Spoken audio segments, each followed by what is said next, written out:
Hey guys, welcome back. Bolt Spider here, and today we're going to be going over my ban list predictions that have been updated ever since March 27th for and hopefully April list, but it is now May, and we are dead set on to a next Forbidden Limited list. Ghost from the Past is about a week away, and I would say it's going to be right after Ghost from the Past too, because they have a tendency of doing a ban list between a main set and a side set, a major reprint set and a side set. But let's get into it. So the bans, we have cards that people already know about. Artifact Scythe, this card, toxic, and I feel like if they start hitting things around it, it will get worse, unless if they ban the source itself or the sources like Dagda or Sanctum. Auroradon is not reprinted in Ghost from the Past 2, so this card could definitely get banned because 001 and Helka Firebrax are both in it. So I feel like that this one might not get hit unless if they ban 001 for some reason and they don't hit the token gen, which is absolutely fine because it does the same effect. Next up, we have Verte Anaconda. People are willing to run 2 of these in their extra decks just so it goes through, and I could definitely agree. This card can definitely get banned, and it won't. And it will do a bit and make actual diverse meta deck building, because you only have the Fusion Destiny, you can't send it for free. And this is just things like Nightmare Mermaid, where you need 2 monsters to go into a Nightmare to go into a Mermaid. This is the exact same thing about that. This is just like using Griffin Rider and the token to go into a Link Spider to go into the Verte. And then for my additions to all of this, we have Wandering Griffin Rider, Illegal Knights coming out in Dimension Force, and Wandering Griffin Rider is the walking Omni Negate that people are now saying that this card could definitely get hit down to 0 because it is actually the problem. It gives every deck that runs Adventurers a free Omni Negate, and it doesn't do a lot of diversity for the game.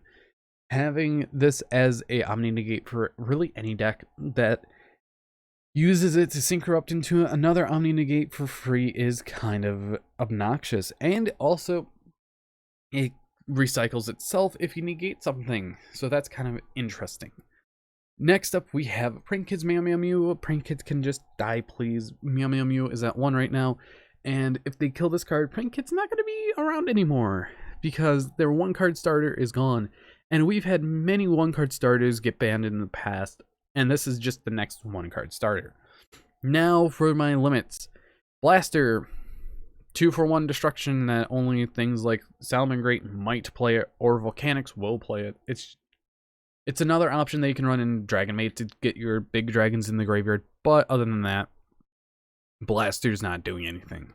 Tinny Spirit of Shuna is to hit the Adventure Good Stuff decks, or even a slight hit to Sword Soul, but it's more for the Adventure decks.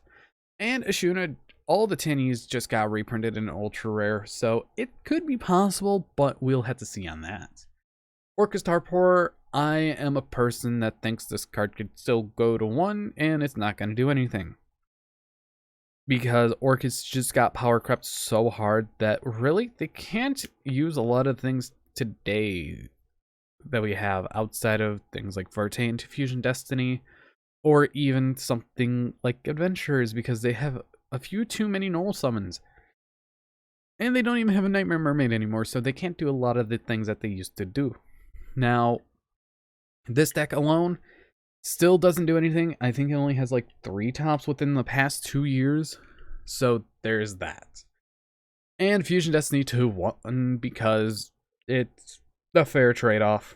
This card at 2, it's just a lower consistency of seeing it.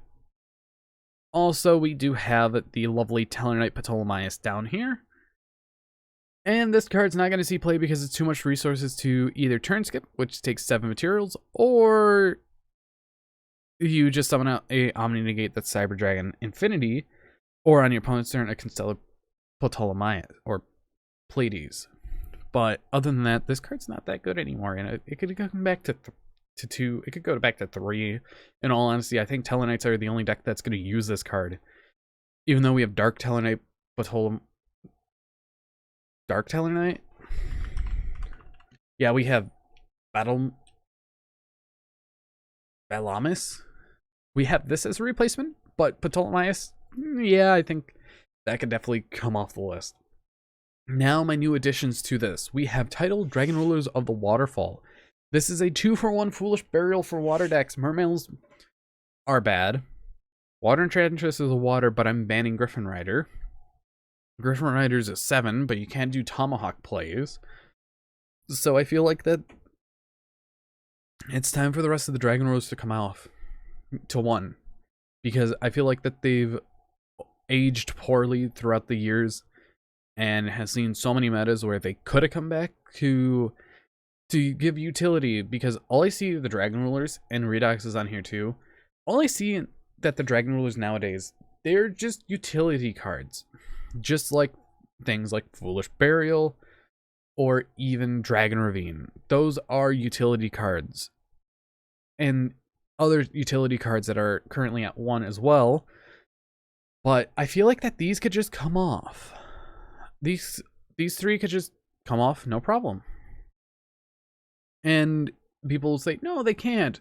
Give me an actual argument. An actual argument. Because Blaster is a 2-for-1 removal that no one's going to run. Tidal is a 2-for-1 Foolish Burial that might see play in adventure decks, but still is a technical brick. And Redux is a 2-for-1 Reborn in Adamantipator that already has 3 Monster Reborns, 4 if you run Monster Reborn, 5 if you run World Legacy Succession.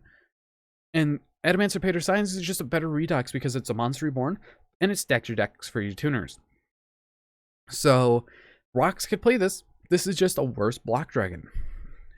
And finally, we have Perform Pal Monkey Board. Monkey Board is one of those cards that, honestly, it's kind of bad. It's a search for a Perform Pal monster. It's cool. If it's in the Pendulum Zone and it reduces the level, cool. But, honestly, Monkey Board is a hard once per turn search. And I feel like this card could just come back to 1 with no problems. Next up, we have Astrograph Sorcerer. Astrograph Sorcerer is one of those cards that went to 1 not too long ago and hasn't really seen that much play because things like Electromite are banned. And I feel like this could just go to 2 to test the waters and go to 3 because without Electromite, this card's not doing anything.